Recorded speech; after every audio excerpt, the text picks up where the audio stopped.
All right, so welcome everybody. As we're coming into the holidays here, I wanted to talk about Christmas a little bit, particularly in America, because if you live in America, whether you're Christian or not, you can't avoid Christmas. It's everywhere. It's a big part of the United States, as well as part of a particular religion. So last week I said a little bit about, as humanists, the way that we can sort of pick up ideas from various communities in various areas. And I had mentioned specifically talking about yoga, right, coming out of Hinduism, right, and we can pull elements of that.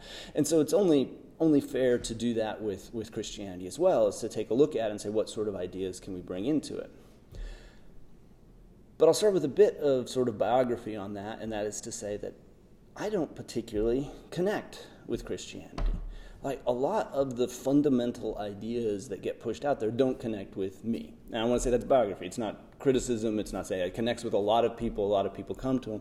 But for me, I have never had this feeling of being a sinner in that sense. Like, that's just never something that's or needing forgiven, right, by some sort of higher authority. Which isn't to say that I think of myself as perfect, as not having problems, of not having wrong people and needing, but just don't have that sense, sort of the cosmic accountability sense in that direction. Which means that I don't ever have that need for sort of the Savior to come. That doesn't that doesn't resonate with me. Again, it resonates with other people, it connects with other people, but just not that much with me. With that said, I do like Christmas. There's a lot about that I very much enjoy. And I do agree that there is a sort of war on Christmas. The war on Christmas, though, is coming more in terms of commercialism, right? That Christmas gets crushed in efforts to buy things, right? Black Friday is the sort of central element in our Christmas ceremony, where people are rushing and pushing each other out of the way in order to buy things. I mean, this is sort of a model of where people's supposed generosity, right? They want to buy gifts, is really making them behave quite badly towards other people, towards the rest of the world, right? It seems to me that there is a sort of war. There's a culture of taking Christmas and crushing what should be something that I think we can appreciate. So, okay, we give to just a few people in our family and friends now and then. Maybe we consider some others at Christmas. Maybe there's a bit of that, but not a lot. Okay, so now we need to think about it. So supposedly Christmas, right, if we're going to take this and we're going to pull ideas out of this, it's the birth of Jesus, right? And Christians want to take this literally, but I think as humanists we can approach this as a sort of myth, right? This is a birth of a child, of someone new. This is an innocent, open, caring moment, right? This is the start of something new. Okay, I can see some of that. Talking about forgiving our sins, right? This is what Jesus is going to do. That's sort of the function. This is the beginning of that. Well, that points to, breaking bonds with the past, of not being controlled by what came before. So forgiveness can be valuable. I can see some of that. Still struggle to connect with that story, because I think Dickens did it better. So that's where I'm going to go to next.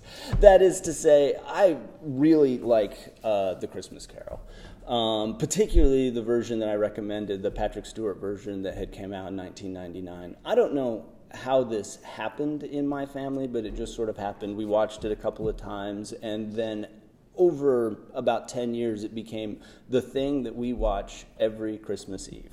Right, after you have some food, you get a little bit to drink, we go sit in front of the TV and we watch this, regularly. And one year we finally noticed that this had become a ritual, because this story really resonates with me, particularly that telling, because I think that telling is closer to Charles Dickens' version of it.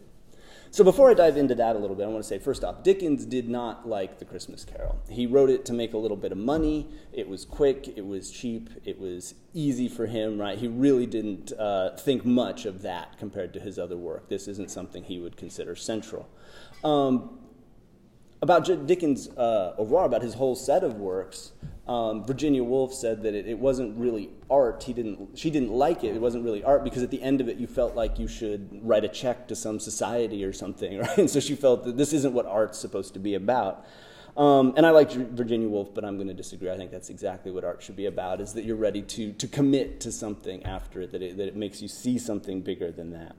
So let's think about it. We all know the basic outline of the Christmas Carol. So I want to dive into a few key moments that come this. What Patrick Stewart's version of it does is it goes back into Scrooge's childhood. And it tells the story of that, about how he became Ebenezer Scrooge that we all sort of know and everybody disliked, and how he got there. So there's a few key moments there. One of them, right, is him working for Mr. Fezziwig. Everybody sort of remember this, right? This is the guy who's jolly and he's fun and he makes it a great party, right, where everybody's getting along and they're having a good time. The line that resonates with me is that Scrooge, the younger Scrooge, noticed that Fezziwig had the power to make their work heavy or light. So it wasn't that they did more or less work, right, under that scheme. It's the way that he treated them, right, the way that they engaged with each other, the way that he talked, that made the burden heavy or light. I think that is such an important observation to think about, because when I get bogged down in my work, in my days, in the list of things that I have to do, right, I can really feel that weight of that work. And I can get a lot more done when you don't feel that weight, right? It's light, when it's gentle that way. And so Scrooge had that experience when he was little. But of course, the adult Scrooge, right, the one you meet at the beginning, he makes everything heavy, right? For his employees, for everybody he works with, for everybody he deals with, everything is heavier than it needs to be. So he's become the opposite of what he so admired when he was a child. He's getting the opposite of what he so liked when he was a child. There's another key point when he's talking to his fiancée, and they're having this conversation that's sort of going past it. They've been engaged for a while, and she's trying to release him from that obligation to say, you don't need to marry me, we don't have to get together. And she criticizes him, saying, you have just become so obsessed with money that you can't see anything else. And at this point, Scrooge says something that really strikes me as key. He says, the world is so harsh on anyone who openly aspires to wealth, but they are so harsh on poverty as well, right? That poverty grinds people down, that people that are in poverty get hurt, they get left behind, they get damaged. And so the young Scrooge is about 20-ish at this point, right? Says, look, if we're so hard on poverty, why are we hard on people who aspire to wealth? This is key to how he's trying to live. Because why is he trying to build up money at that age? It's because he wants to get married. And he needs to be able to afford to get married. And he was fairly poor, right? They flash back to him at school, right, when he was back at school, when his father does not come to pick him up, right, when he's left there, right, because his family can't afford to get him. So he knew about being alone and abandoned and on his own. He knew about not having enough money and how badly the world treated you. He wanted to get married, and so he sets out to make money to be able to do that, right? He wasn't going to depend on other people. They let him down. He was going to be able to love his wife and care for her because he was able to get that cash. This is Scrooge's backstory. Interesting thing a lot of people don't know. This is also Dickens's backstory. That is, he was abandoned at school by his parents in a very similar, it's very thinly veiled. Probably part of the reason that Dickens didn't like it, right? There's not too much art going into it. It's very thinly veiled mirror of the way he was left behind. He refused repeatedly to acknowledge, once he became famous, he refused repeatedly to acknowledge family members to the point of at one point taking out an ad saying, disowning an uncle who was going around saying that he was related to him and trying to get loans on that basis and things like that. So he was very hostile to his parents because they abandoned. So this is thinly veiled, I think, when he describes Scrooge's childhood. But if we circle back to where he's talking to his fiancée and he mentions, right, the world is so hard on poverty, then why can't I aspire to wealth? Of course, what she's saying to him at that point is, you don't see me anymore, you don't talk to me anymore, we don't relate about anything because all you care about is money. And he misses that because he's so involved in what he's doing. He doesn't hear her, right? The contemporary Scrooge, who's in the background, right, the invisible, brought there by the ghost of Christmas past, right, is very frustrated and says, oh, come on, don't let her go, right, you're making a big mistake. But of course he can't see it because he's so caught up, he's so involved in trying to get that money because he loves her. No, not just because he's greedy, because he loves her, right, because he wants to take care of her. He needs that money. So the story of Scrooge, when you dive into it, is not, I think, the story of somebody who's just mean, right? He's not just shallow. He's not just cold. He's somebody who became that way out of love, out of care, out of concern, out of engaging a world that did not accept him, right, and did not give him many options. He said, I need money to be able to survive. And when his pursuit of that money drove off the people that he loved, when he became hard, right, in that, all that he had left was that money. And he just clung to it, right? He stuck to that habit over and over and over. Until finally, right, when we catch up with him, when the story opens, he's alone on Christmas Eve in his house, right, eating a little porridge in front of the fire when he falls asleep, right, and has this dream. So he's isolated himself. He's cut himself off by pursuing what is arguably something that all of us could recognize, right, in doing that. Okay, so that's a lot of what I like about this. It's a wonderful illustration of the language that they use, right? How people are held down by the chains they bore in life. So this is a picture that Dickens gives us, right, where all the ghosts have these massive chains attached to them and they're dragging them around. If you've ever been anywhere for any length of time, you know these people, right? That go around dragging the chains of everything that has ever happened to them and everything that anybody's ever done to them and any mistake that's ever been made and any decision. They build these chains up. And if you're more observant like me, you start to see the way you become one of these people.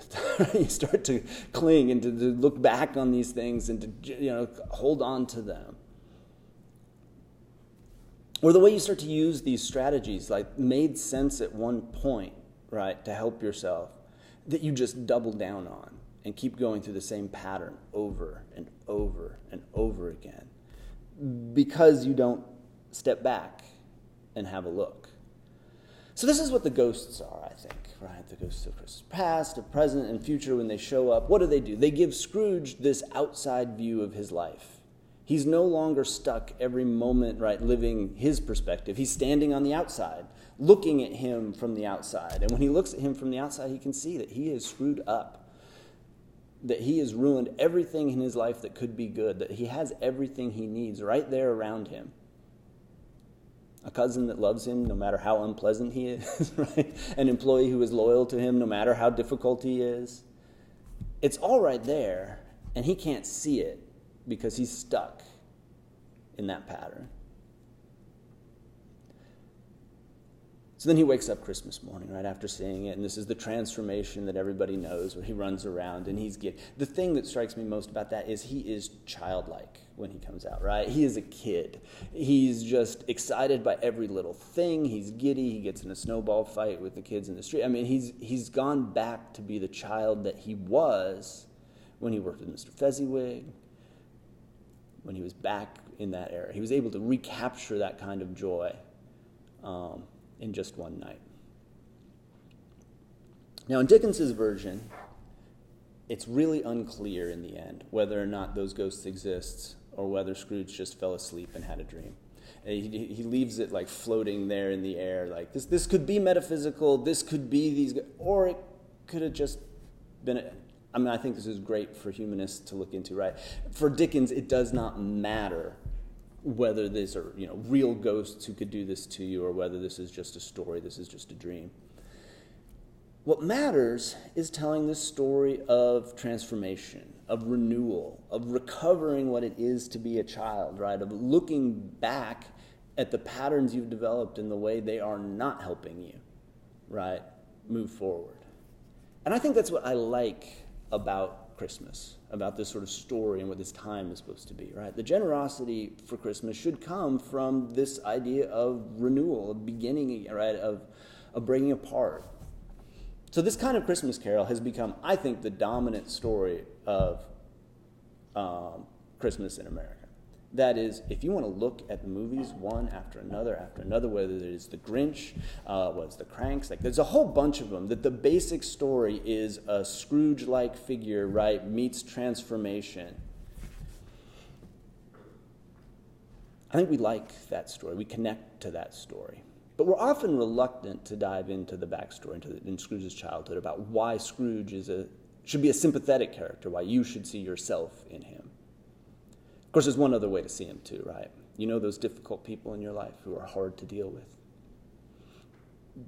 There's a story back there, right? There's a reason they became that way. There's something that makes them keep doing those difficult things, and it makes sense to them, right? You may not know their story. You don't know that, but it's easier to deal with them when you recognize they're just stuck in a self-defeating habit. It's not about you. Okay, so when it comes to call to action, right, we like to wrap these up with a direction to take this. I think that it is important to do as Scrooge's cousin recommends, or his nephew recommends, right? You got to keep Christmas in your heart. But the goal of that is to say, accept this renewal. Don't get bogged down by these chains. Look for ways that you've been undermining yourself and looking too narrowly at yourself and your world.